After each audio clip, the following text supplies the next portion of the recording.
नमस्कार दर्शक बंधु मु चंदन सेनापति आपण मानक स्वागत जनाऊँगी मोर स्पेशल भिडियो प्रिय दर्शक बंधु आगुरु आगुरु आमे शुणीचे बही रे पढ़ीचे आमे जदि भल पाइबा दबा ताले डबल भल पाइबा हमको मिलिबो। आमे जदि कहार सेवा करिबा ताले डबल सेवा आमे पाइबा। आमे जहा करिबा तार डबल हमको मिलिबो। कोन दिन जेसी संगत वैसी रंगत। जहा आमे करिबा आमे जदि नेगेटिव आमे जदि काहाकू हैरान करिबा पई चिंता करिबा आमे निजे डबल हैरान होबा। तेणु आपण गोटे छोट स्टोरी माध्यम रे मु बुझेबाकू चेष्टा करछि दर्शक बंधु। सेमिति आपण दान कले जदि कोनोसी असहाय लोक कोनोसी भिन्नक्षम लोक आमे दान करूचंती बा कोनोसी वे रे आमे काहाकू सहाय्य करूचंती दान करूचंती तार बेनिफिट कोन अछि आपण लास्ट पर्यंत जदि रहिबे आपण को आपण जानिबाकू पाइबे जे दान करिबा द्वारा हमरो केते बड़ बेनिफिट होउची। गोटे कहानी माध्यम रे आपण को बुझौची। जणे भिकारी भाई तांकर काम हैला से दिन सारा भिक मागिबे जहा भी किछि भिक्षा सेइथिरे तांकर घर चलिबो। परिवार कहले भिकारी भाईंकर माने भिकारींकर गोटे स्त्री माने स्त्री आउ तांको पुओ तीन जन होउची तांको फैमिली। भिकारी भाई हमर जानती सकाळू भिक मागिबाकू जहा भी किछि चाउल नेकी आसंती सेटा अधा नेकी आसंती आउ अधा कोन करंती गरीब आहुरी जो मानकर जे माने जो माने टोटल माने जो मानक पारे खाइबाकू किछि नै सेई टाइप रो लोक मानकू अधा चाउल बांटी दे आसंती। तो एमिति हवा द्वारा भिकारी स्त्री माने भिकारी भाई स्त्री कहले आपण तुम सब बेले जाउचो अधा अधा कहीं सियाड़े दे आसुचो कहीं दौच। तांको स्त्री बहुत सारा कही सारा पर पुओ कहला हाँ बाबा तुम ये सब भिक मागिक आणुच सब तो आनिबा कथा अधा कहीं दौच एक कहीं दौच कहीं तुम दान कर दान करने द्वारा कौन लाभ हो बेनिफिट हो मत कह। पुओ जिद धरिकी बसला जिते जिद धरिकी बसला भिकारी भाई कहले जा दान कले कौन हम मु जानी जा शिव को पचारू। माने भिकारी भाई यही उद्देश्य कहले मु शिव ना कहीदे सी थोड़ी ना जीव शिव को पचार से कहीदे किंतु सी जानी ना पुओ केते जिदखोर बोली। सकाळु सकाळु काहाकू किछि न कही भिकारी पुओ बाहरी गला शिव को उद्देश्य जे दान कले बेनिफिट कौन दान कले कौन हम चलला जाऊ जो देखिला साइड रे किछि लोक पोखरी खोलुचंती किंतु पानी बाहरुनी।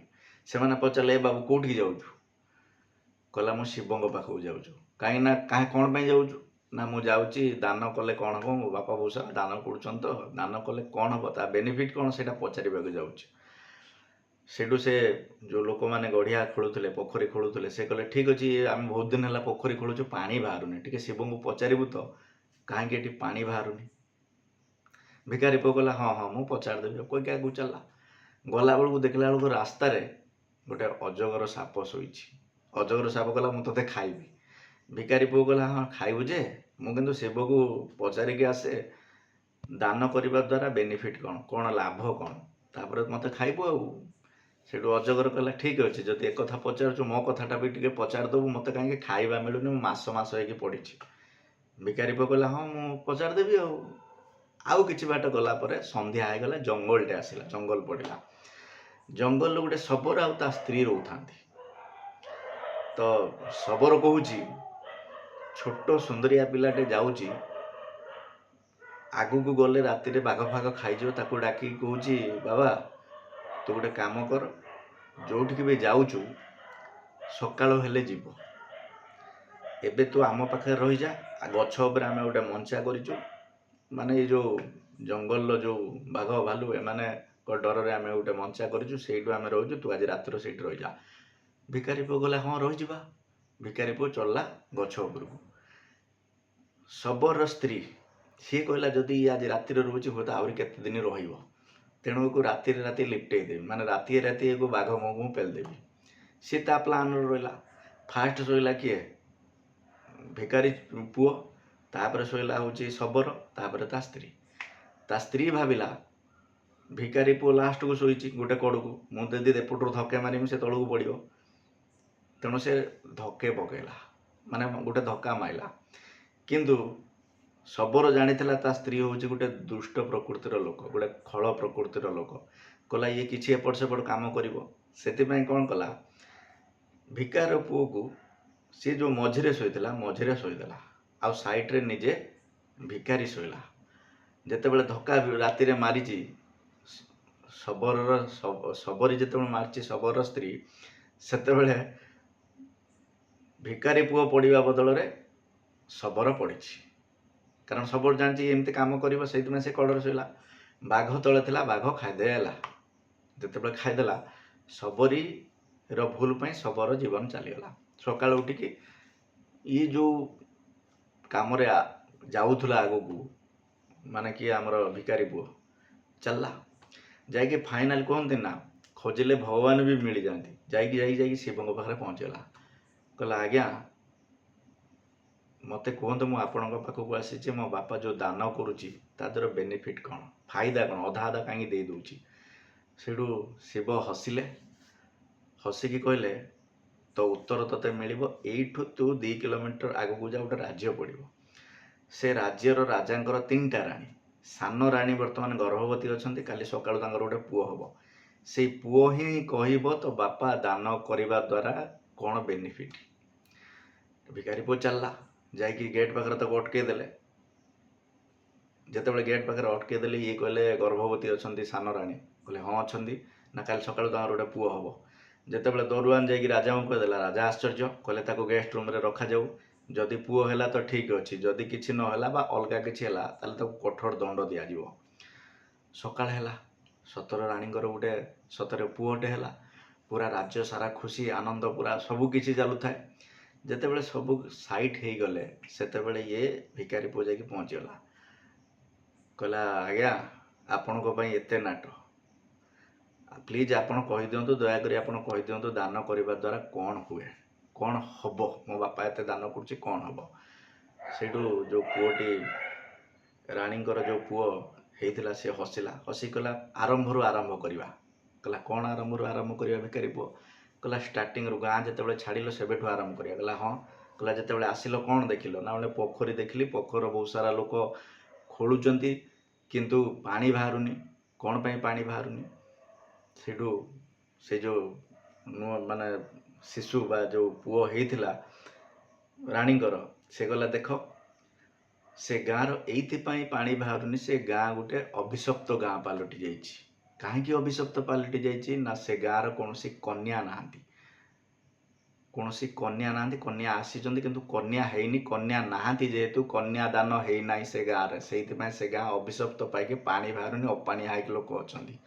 ତାପରେ ଆଗକୁ ଆସ, ନା ଯେଉଁ ଅଜଗଡ଼ ଶୋଇଥିଲା, କହିଲା ସେ ଅଜଗଡ଼ ତା ପୂର୍ବଜନ୍ମର ଗୋଟେ ବହୁତ ବଡ଼ ପଣ୍ଡିତ ଥିଲା, ବହୁତ ବଡ଼ ବିଦ୍ୱାନ ଥିଲା।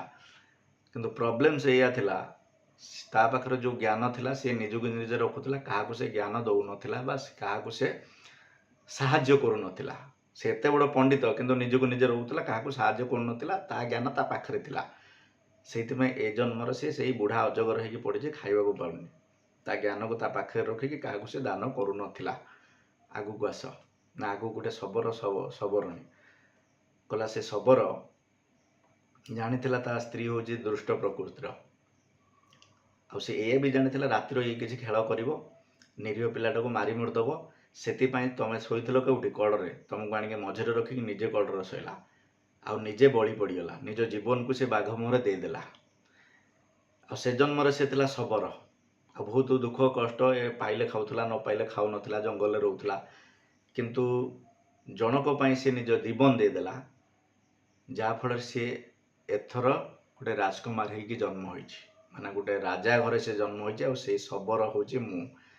ସେ ଜନ୍ମରେ ମୁଁ ଶବର ଥିଲି, ତମ ପାଇଁ ମୁଁ ଜୀବନକୁ ଦେଇଦେଲି, ଆଉ ଏ ଜନ୍ମରେ ମୁଁ ରାଜା ଘରେ ଜନ୍ମ ହୋଇଛି।